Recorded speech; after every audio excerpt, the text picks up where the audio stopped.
آج تو 5 بچے شہید ہو رہے ہیں، کل تو 5 لاکھ لوگ شہید ہو گئے، شہید ہو گئے، جنت پہنچ گئے، مگر اسلام مسکراتا رہا۔ اس لیے 5 آدمی کی شہادت سے آپ کبھی غمزدہ نہ ہو۔ وہ لیٹرین روم میں نہیں مرا ہے، وہ ایکسیڈنٹ کر کے نہیں مرا ہے، وہ شراب کی بھٹی میں نہیں مرا ہے، وہ طوائف کے کوٹھے پہ نہیں مرا ہے، وہ گروپ چلا کے عورتوں کی طرح سود کھاتے کھاتے نہیں مرا ہے، وہ سنیما ہال میں سنیما دیکھتے ہوئے نہیں مرا ہے، وہ ٹھوکری بازی کرتے ہوئے نہیں مرا ہے، وہ کسی کافر کی محبت میں کافر ہو کر ایک لڑکی سے پیار کرنے کے چکر میں نہیں مرا ہے، وہ مسجد کی حفاظت میں مرا ہے۔ اس لیے شہادت کی اعلیٰ موت مرا ہے۔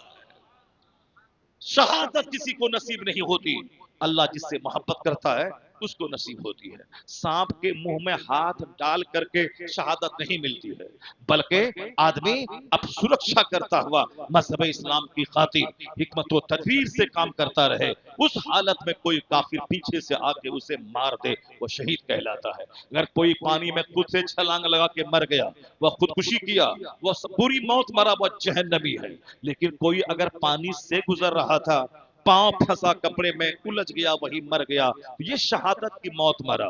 سانپ پیچھے سے آ کے کاٹ لیا، بندہ مر گیا، یہ شہادت کی موت مرا۔ لیکن کوئی اپنے سے سانپ کی انگلی میں منہ ڈال دے مر جائے، وہ خودکشی کیا۔ کوئی خود سے پانی میں چھلانگ لگا دے، وہ خودکشی کیا۔ مسجد کی حفاظت میں، قانون ملک کی حفاظت کے لیے جو حکومت نے قانون دیا ہے، اس کی حفاظت کے لیے بندہ اگر خاموش مظاہرہ کر رہا ہو، پروٹیسٹ کر رہا ہو، اب پیچھے سے کوئی گولی چلا دے، وہ شہادت کی موت مرا ہے۔ اسے خودکشی والی موت نہیں کہی جائے گی، صاحب یہ خودکشی کر کے مرا ہے، اپنے سے موت کو گلے لگایا ہے، نہیں۔ اگر اتنا ہی مر جائے کہ مدرسے پہ حملہ ہو، مسجد پہ حملہ ہو، قرآن پہ حملہ ہو، اور ہم اپنے گھر میں بیٹھ کے ٹیلی ویژن دیکھیں اور صاحب اپنے بال بچوں کے ساتھ بہتاب ماریں اور اپنے آپ کے بچنے پر قناعت کریں کہ ہم تو بچے ہیں، وہ مرا ہے، تو پھر تو اس کا دل ہی جب مر چکا ہے، اس کا مسلمان رہنا یا مسلمان نہیں رہنا، جب دل ہی مر چکا ہو، نہ مذہب کی محبت، نہ مسجد کی محبت، نہ خانقاہ کی محبت، تو اس مردہ سے کیا ہونے والا۔ اب ذرا غور سے سنیے، اللہ رب العزت مدد کیسے نازل کرتا ہے، اور اللہ رب العزت مدد کیسے چھینتا ہے، اور عذاب کیسے نازل کرتا ہے۔ جو آیت کریمہ میں نے پڑھی ہے، فَقْصُصِ الْقَصَصَ لَعَلَّهُمْ يَتَفَكَّرُونَ، اللہ کہتا اے حبیب آپ لوگوں کے سامنے ایک قصہ بیان کیجئے، جو کچھ اس میں بیان کیا گیا ہے لوگوں کے سامنے بیان کیجئے۔ اب وہ قصہ کیا ہے تاکہ لوگ دھیان کریں، لوگ سمجھیں، لوگ وہاں سے نصیحت حاصل کریں۔ اب قرآن پاک نے کس معاملے کو لے کر کہا کہ قصہ بیان کیجئے، لوگوں کے سامنے ان کا قصہ بیان کیجئے جس کا ذکر اس آیت کریمہ میں ہے۔ بات یہ ہے جناب موسیٰ علیہ السلام کی نگرانی میں، آپ کی نگرانی میں 6 لاکھ فوج بنی اسرائیل کی وہ فوج چلی دشمنوں سے مقابلہ کرنے کے لیے، 6 لاکھ فوج کا دستہ ہے۔ کمانڈر ان چیف کون ہے؟ جناب موسیٰ علیہ السلام۔ جناب موسیٰ اللہ کے رسول، اللہ کے پیغمبر، بڑے پیغمبر ہیں۔ 1,24,000 انبیاء کرام میں 313 رسول، اور 313 میں 5 صاحب عظیمت رسول۔ ذرا دیکھیں تقاضے حالت کے کون ہے۔ اگر آج ہم آگے بڑھتے ہیں تو لوگ کہتے ہیں لیڈر کمزور تھا، رہنما کمزور تھا، اس لیے شکست ہو گئی۔ اگر فتح وہاں ملتی ہے جہاں رہنما دبنگ ہوتا ہے، یہ ہماری سوچ ہے۔ لیکن ذرا اس آیت کریمہ کا تیور آپ ملاحظہ کیجئے، اس کے سیاق و سباق، شان نزول کو دیکھیے۔ جناب موسیٰ علیہ السلام صرف نبی نہیں ہے بلکہ رسول ہے۔ رسول اور نبی نہیں بلکہ اولو العزم رسول، صاحب عظیمت رسول، یا 5 خاص رسول جو صاحب عظیمت بڑے مرتبہ والے رسول ہیں۔ ایک نام جناب ابراہیم علیہ السلام کا ہے، ایک نام جناب نوح علیہ السلام کا ہے، ایک نام جناب موسیٰ علیہ السلام کا ہے، ایک نام جناب عیسیٰ علیہ السلام کا ہے، اور ایک نام امام الانبیاء والمرسلین آقائے دو جہاں علیہ السلام کا ہے۔ یہ 5 اولو العزم رسول ہیں، بڑے رسول، اسی میں سے ایک نام موسیٰ علیہ السلام کا ہے۔ 6 لاکھ کی فوج لے کر آپ چلے ہیں دشمنوں سے مقابلہ کرنے کے لیے، آپ چلے ہیں 6 لاکھ کی فوج لے کر۔ فتح تو یقینی ہے کیونکہ ایک رسول کمانڈر ہیں، ان کی نگرانی میں فوج جا رہی ہے۔ جب آپ داخل ہوئے بیت المقدس کے اس علاقے میں، جب آپ داخل ہوئے تو پھر وہاں کیا ہوا؟ داخل ہونے کے بعد آپ نے سبوں کو تقوی پرہیزگاری کی وصیت کی تھی کہ جا رہے ہو کبھی حد سے تجاوز مت کرنا، اللہ سے ڈرتے رہنا، میری کامیابی کا راز تقوی ہے، میری کامیابی کا راز پرہیزگاری ہے۔ جناب موسیٰ علیہ السلام چلے۔ اب جس قوم سے آپ کا مقابلہ ہو رہا ہے اس قوم میں ایک شخص تھا جو مستجاب الدعوات تھا۔ جب وہاں کے لوگوں نے دیکھا کہ میری ہار پکی ہے، 6 لاکھ فوج سے مقابلہ کرنا ہمارا مشکل ہے، تو وہ لوگ آ گئے اس مستجاب الدعوات بزرگ کے پاس۔ ان سے انہوں نے کہا کہ آپ موسیٰ علیہ السلام کے بارے میں بد دعا کیجئے کہ ان کی فوج کو شکست ہو جائے، ورنہ ہمارا شہر اجڑ جائے گا، ہم لوگ تباہ و برباد ہو جائیں گے۔ 6 لاکھ کی زبردست فوج حملہ آور ہونے والی ہے، ہم لوگ تباہ و برباد ہو جائیں گے۔ اس لیے آپ کی دعا قبول ہوتی ہے، آپ دعا کریں، ان کے خلاف بد دعا کریں تاکہ ان کی فوج کو شکست مل جائے، یہ پسپا ہو جائے۔ اس نے کیا کہا؟ نہیں، چونکہ اس وقت اللہ نے اس کو وہ علم دیا تھا، ان لوگوں میں وہ مستجاب الدعوات تھا، جو دعا کرتا دعا قبول ہو جاتی، اس کو اسم اعظم کا علم اس کو تھا، وہ جو دعا کرتا دعا قبول ہو جاتی تھی۔ لیکن کہا کہ نہیں، ایک اللہ کے نبی ہیں، اللہ کے نبی کے خلاف میں دعا نہیں کروں گا۔ لوگوں نے سوچا کہ اب یہ دعا نہیں کریں گے تو کیا کرنا چاہیے؟ لوگوں نے ان کو تحفہ و تحائف دینا شروع کیا، تحفہ و تحائف سے نوازنا شروع کیا، اتنے تحائف دیا، اتنے گفٹ دیا، وہ قوم کے دباؤ میں آ گئے۔ تحفہ و تحائف دے کر اگر کسی مولانا سے غلط فتویٰ لکھوایا جائے، سمجھ لیں وہ پکا دنیا دار، یہ تحفہ و تحائف دے کے ان کو تباہ و برباد کر دیا گیا۔ اس آیت کریمہ میں اس آدمی کا ذکر ہے جو مستجاب الدعوات تھا، جسے اسم اعظم کا علم تھا، جو دعا کرتا تھا دعا قبول ہو جاتی تھی، لیکن انہوں نے قوم کے دباؤ میں آ کر انہوں نے بد دعا کے لیے ہاں بھر دیا۔ پہلے تو انکار کیا، نہیں ہوگا ایسا، نہیں کروں گا ایسا، مگر جب لوگوں نے تحفہ و تحائف اور گفٹ سے نوازنا شروع کیا، یہ ان کی محبت میں، ان کے دباؤ میں آ کر بد دعا کرنے کے لیے چلے۔ اور جس اونٹنی پر سوار ہو کر، جس خچر پہ سوار ہو کے چلے، وہ گدھا بار بار گھوم جاتا تھا، آپ اس کو پٹائی کرتے تھے مگر وہ گدھا نہیں جاتا تھا۔ آپ نے اتنی پٹائی کی کہ آپ چلے پہاڑ پہ وہ شخص گیا اپنی قوم کو لے کر، اور ہاتھ اٹھا کے انہوں نے بد دعا کرنا شروع کیا، بنی اسرائیل کی شکست کی بد دعا، جناب موسیٰ علیہ السلام کے ماننے والوں کی شکست کی جب بد دعا کرنا شروع کیا تو اس کی زبان پہ بنی اسرائیل کے بجائے ان کی قوم کا نام اس کی زبان پہ آ جاتا تھا۔ لوگوں نے کہا کہ یہ کیا کر رہے ہو؟ بنی اسرائیل کے بجائے آپ ہمارے لیے بد دعا کر رہے ہو۔ کہا میں کیا کروں، زبان میرے قبضے میں نہیں ہے، میں اپنے زبان کو کنٹرول میں نہیں کر پا رہا ہوں۔ چنانچہ انہوں نے جیسے ہی بد دعا کی جناب موسیٰ علیہ السلام اور کی قوم کے بارے میں، اس آدمی کی زبان کتے کی طرح لٹک گئی، سینے پہ آ گئی۔ اب اس کی زبان لٹک گئی، ساری زندگی ان کی زبان کتے کی طرح لٹکی رہی۔ قرآن کہتا ہے مَثَلُهُ كَمَثَلِ الْكَلْبِ، اس کی مثال کتے کی طرح، جب ان پر بوجھ لا دو تو بھی کتا زبان نکالتا ہے، اور اس کو چھوڑ دو تو بھی کتا زبان نکالتا ہے۔ حریص اور لالچی، دنیا کی محبت میں گرفتار ہو کر اس کو اللہ نے بڑا مرتبہ دیا تھا۔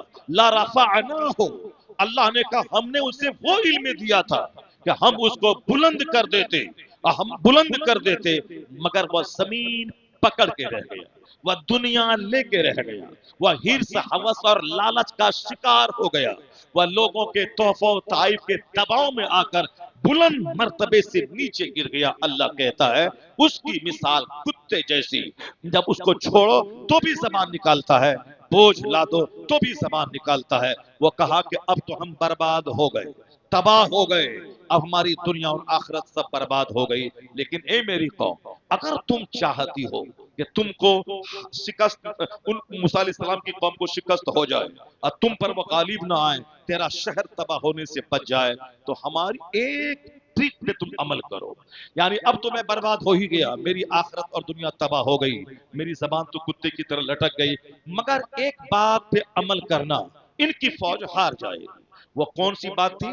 کہا کہ جب موسیٰ علیہ السلام کی فوج تمہارے شہر میں داخل ہو جائے تو تم اپنی خوبصورت لڑکیوں کو سجا دھجا کر بنا سوار کر کے ان کی فوج کے درمیان بھیج دینا. اگر ایک بندہ بھی زنا کر لیا تو اس کی فوج ہار جائے گی، اور فرشتوں کی جو مدد ان کو شامل ہے، فرشتے اس کے ناراض ہو کے چلے جائیں گے.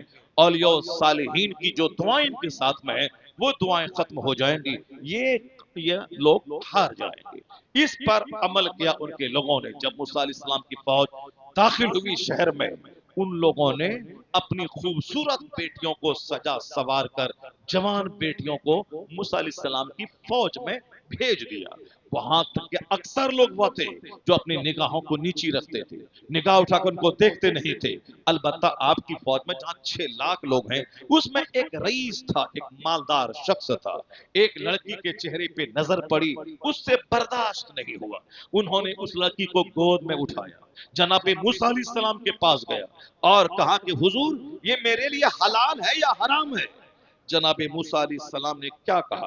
کہا خبردار، یہ تیرے لیے حرام ہے، اسے اپنے آپ سے جدا کر دے، اللہ کے عذاب کو دعوت مت دے. جو ان کو سمجھانا ہوا سمجھایا، مگر چونکہ دماغ پہ شہوت کا بھوت سوار ہو چکا تھا. جیسے آج کوئی لڑکا انٹرنیٹ پہ کسی لڑکی سے محبت کر لے، باپ کہتا ہے وہ لڑکی کی ماں فاحشہ ہے، اس کا خاندان میں جانتا ہوں، یہ سارے کے سارے بدکردار لوگ ہیں. مگر بیٹا کیا کہتا ہے؟ نہیں نہیں، یہ میرے لیے پیدا ہوئی ہے، میں ان کو جان رہا ہوں، اس لیے شادی میں کر کے رہوں گا. چونکہ شہوت کا بھوت سوار ہو چکا ہے، وہ نہیں مانتا ہے. ایک بندہ بولا اس لڑکی کا 3 حمل گر چکا ہے، 3 لڑکوں کے ساتھ. بولا نہیں، تم جھوٹ بولتا ہے، یہ تو ہمارے لیے پیدا ہوئی ہے. جب شہوت کا بھوت سوار ہوتا ہے تو بندہ نصیحتوں کو قبول نہیں کرتا ہے. جب بندہ دماغ میں کوئی چیز سیٹ کر لیتا ہے تو پھر وہ نصیحتوں کو نہیں مانتا ہے. ہماری نصیحت تو چھوڑو، جناب موسیٰ علیہ السلام اولو العزم رسول کی نصیحت کو اس مالدار آدمی نے نہیں مانا. ان کے دماغ میں چونکہ بھوت سوار ہو چکا تھا شہوت کا، موسیٰ علیہ السلام کے سامنے سے ہٹا، اس لڑکی کو لے کر اپنے خیمے میں داخل ہوا. ان کے ساتھ انہوں نے منہ کالا کیا. ادھر منہ کالا کرنا تھا کہ اللہ کا عذاب پھوٹ پڑا طاعون پلیگ کی شکل میں، یعنی گلٹی ہونا، شدید درد ہونا، تڑپ کے مر جانا. 1 گھنٹے کے اندر اندر 70,000 لوگ اس طاعون کے مرض میں گرفتار ہو کے مر گئے. وہ کون؟ کافر کی قوم کے نہیں، بلکہ یہ وہ لوگ تھے جو موسیٰ علیہ السلام کے ساتھ جہاد کرنے آئے تھے. 6 لاکھ کی تعداد میں، اس میں 70,000 لوگ 1 گھنٹے کے اندر اندر طاعون کے مرض میں گرفتار ہو کے تڑپ تڑپ کے مر گئے. جناب موسیٰ علیہ السلام کو جب پتہ چلا، ان کے آدمی سے کہا گیا کہ ایسا ایسا معاملہ ہے. وہ جب آیا، دونوں مرد عورت دونوں کو قتل کروا دیا. اس کے بعد عذاب ٹھنڈا ہوا. لیکن اس بیچ میں 70,000 لوگ مر چکے تھے. جناب موسیٰ علیہ السلام سخت ناراض ہوئے، ناراض ہو کے آپ آبادی سے دور چلے گئے. ساری فوج تتر بتر ہو گئی. ایک پیغمبر، ایک رسول کی کمانڈ میں جو فوج لڑنے آئی تھی، شکست سے دوچار ہو گئی. سارے لوگوں کے پاؤں تھڑ گئے، سب میدان چھوڑ کے بھاگ گئے. فقصص القصص، اللہ کہتا ہے یہ کہانی بیان کیجئے آپ لوگوں کے سامنے، لعلہم یتفکرون، تاکہ اس کی آنکھ کھلے، تاکہ لوگ جانیں. یہ ایک پیغمبر کی نگرانی میں لڑی جانے والی فوج، ایک نے زنا کیا ہے، سب نے نہیں. 6 لاکھ فوج میں ایک بندہ نے زنا کیا ہے، اس کی وجہ سے 6 لاکھ فوج ہار گئی.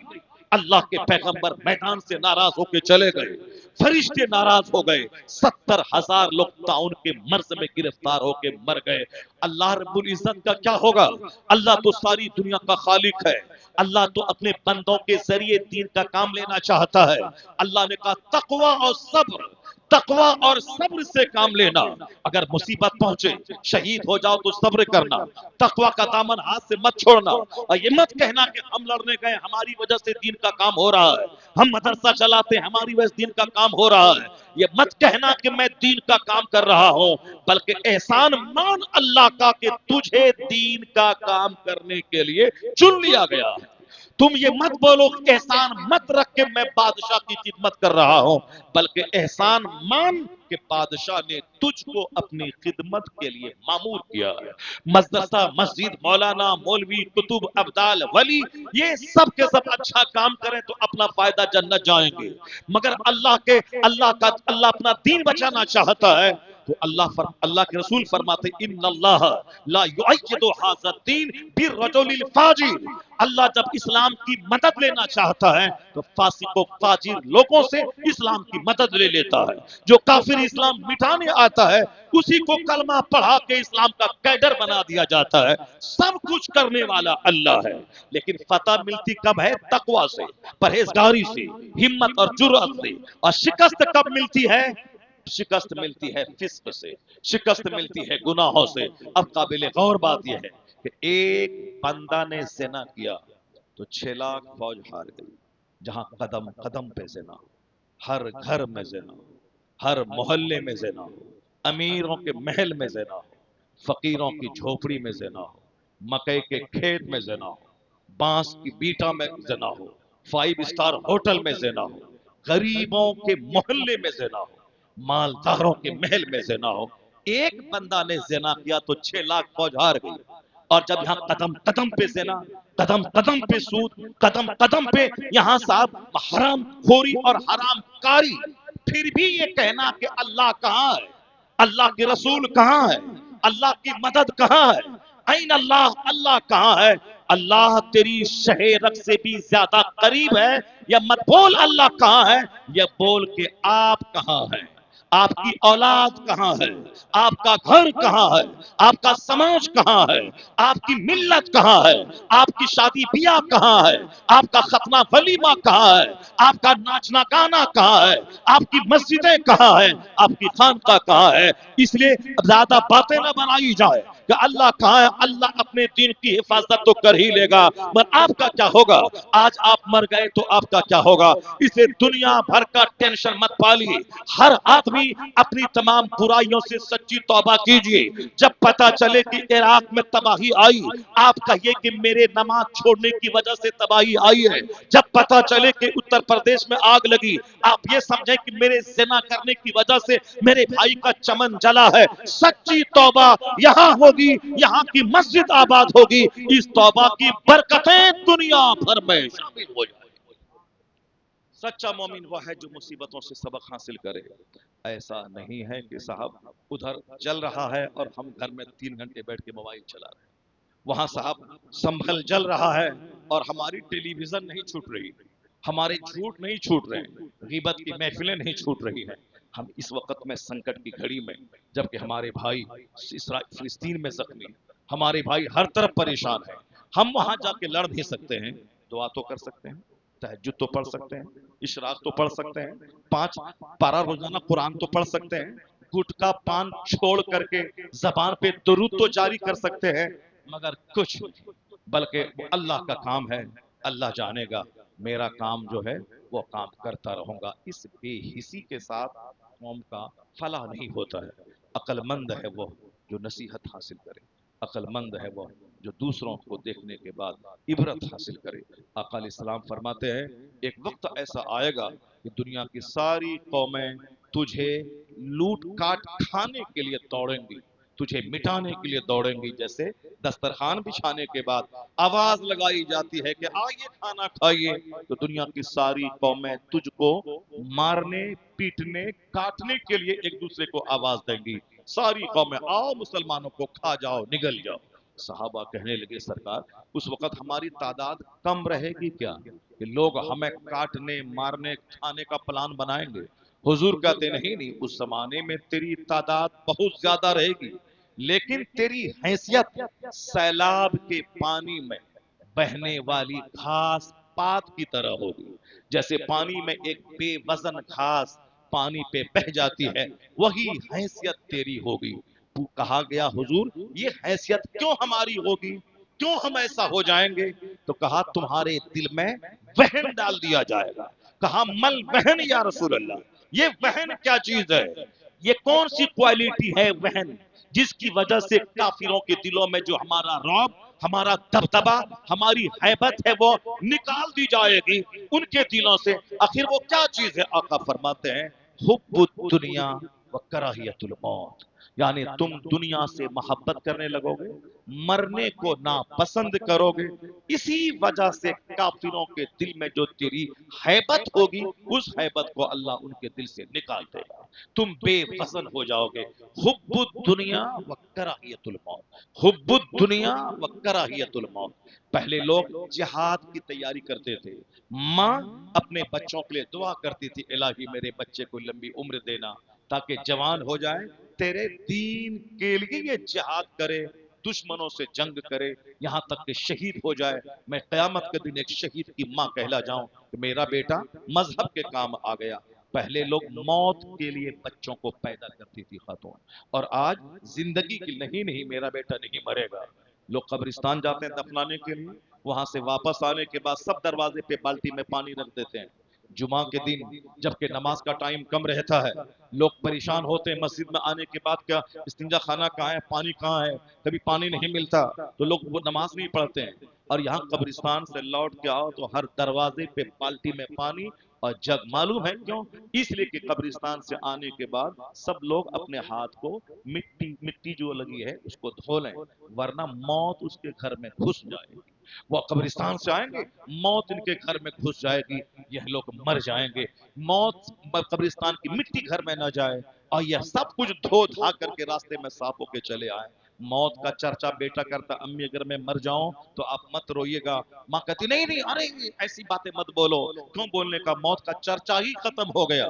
جب موت کا چرچا ختم ہوا تو مال چاہے لوٹ کے کھسوٹ کے، باپ کو ذبح کر کے، بھائی کی زمین لوٹ کے، چاہے شراب پی کے، شراب بیچ کر، سود کھا کر، اب پہلے تو مرد کماتا تھا، اب تو سماج کی عورتیں مل بیٹھ کر کے سود کا کاروبار کر رہی ہیں کہ تم بھی کماؤ ہم بھی ادھر سود میں کماتے ہیں، گروپ والا سود کھاتے ہیں تاکہ جلدی سے مکان بنائیں گے، گاڑی خریدیں گے، غریبی دور کریں گے، گھر میں صوفہ لائیں گے۔ مال کی محبت نے مسجدوں کو اجاڑ دیا، مال کی محبت نے جلسوں کو اجاڑ دیا، مال کی محبت نے مدرسوں کی تعلیم کو تباہ و برباد کر دیا، پیسے نے کرسچنوں کے اسکول کو آباد کیا، وہاں ہے نو ایڈمیشن، ایڈمیشن فل، 5,000 بچے، اس کے بعد 3 سال تک کے لیے لائن لگی ہے سینٹ زیویئرز میں، سینٹ میری میں، ودیا وہار میں، وہاں بچے کا ایڈمیشن بند ہے، ایڈمیشن فل، نو ایڈمیشن۔ مدرسے میں سال بھر ایڈمیشن چالو رہتا ہے، بچہ کو لے آؤ، تم اگر 5 بچہ لاؤ گے تو تیری تنخواہ 500 بڑھا دیں گے، تم 10 بچہ لاؤ تیری تنخواہ 5,000 ہے تو 10,000 کر دیں گے۔ یہاں مانگ کے مدرسے بچوں کو بلایا جاتا ہے۔ پہلے زمانے میں خلیفہ ہارون رشید کا بیٹا مدرسے میں پڑھتا تھا، بڑے بڑے زمینداروں کے بیٹے پڑھتے تھے، یہاں تک کہ صاحب اورنگزیب کا بادشاہ انہوں نے اپنے استاذ کے سامنے علم حاصل کیا، ان کا بیٹا، دونوں بیٹا حافظ قرآن بن گیا۔ پہلے عرب پتی لوگ اپنے بچوں کو حافظ قرآن بنانے پہ فخر محسوس کرتے تھے کہ علم دین حاصل کرے گا، حافظ عالم بنے گا، اور آج یہ کام چند غریبوں مسکینوں کے بچوں کا رہ گیا۔ مالدار لوگ علم حاصل نہیں کریں گے اور یہ غریبوں کے بچے پڑھیں گے، اور آج کل پیسہ سب کے پاس بڑھ رہا ہے، سارے لوگ چاہتے ہیں کہ میرے بچے اسکول میں پڑھیں، اس لیے اب وہ پہلے جو غریبوں کے بچے تھوک کے تھوک پڑھتے تھے اب وہ بھی ختم ہو گیا، اب یہاں گنتی کے چند بچے مدرسے میں رہ گئے، اب وہاں اسکول آباد ہے، کرسچنوں کے اسکول آباد ہے۔ یہ مال کی محبت نے خانقاہوں کو اجاڑ دیا، جہاں لوگ جاتے تھے 5 دن رہتے تھے تاکہ سکون ملے، شانتی ملے اور دین سیکھیں، نیک ماحول میں رہے، بزرگوں کی قبر پہ صبح و شام حاضری دیں، نیک کا چہرہ دیکھیں تاکہ میں نیک بنوں۔ خانقاہ اجڑ گئی، بیٹی کی شادی میں دیر ہے تب بابا یاد آتے ہیں، جب کسی کو بھوت لگ گیا تب پیر صاحب یاد آتے ہیں، شادی میں رشتہ نہیں مل رہا ہے تب پیر صاحب یاد آتے ہیں۔ جنت کے لیے کون پیر صاحب کو یاد کرے گا، آخرت کے لیے کون پیر صاحب کو یاد کرے گا؟ اس کے بعد ہم کیا بولتے ہیں؟ اللہ کہاں ہے، رسول اللہ کہاں ہے؟ مت بول اللہ کہاں ہے، بلکہ یہ بول کہ تو کہاں ہے۔ آج تو بدل جا، آج تو متقی بن جا، آج بھی آواز آتی ہے جس کو ڈاکٹر اقبال نے اپنی زبان میں کہا، رحمت الہی آواز دیتی ہے، ہم تو مائل بکرم ہے کوئی سائل ہی نہیں، راہ دکھلائیں کسے کوئی رہنمائے منزل ہی نہیں۔ اللہ کی رحمت آواز دیتی ہے کہ تم سچی توبہ کرو، حکومت تیرے لیے ہے، عزت تیرے لیے ہے، راحت تیرے لیے ہے۔ مصطفیٰ ساری مصیبتیں جھیل کر دین کا کام کریں، ان کے غلام رات کے 2 بجے تک موبائل چلائیں،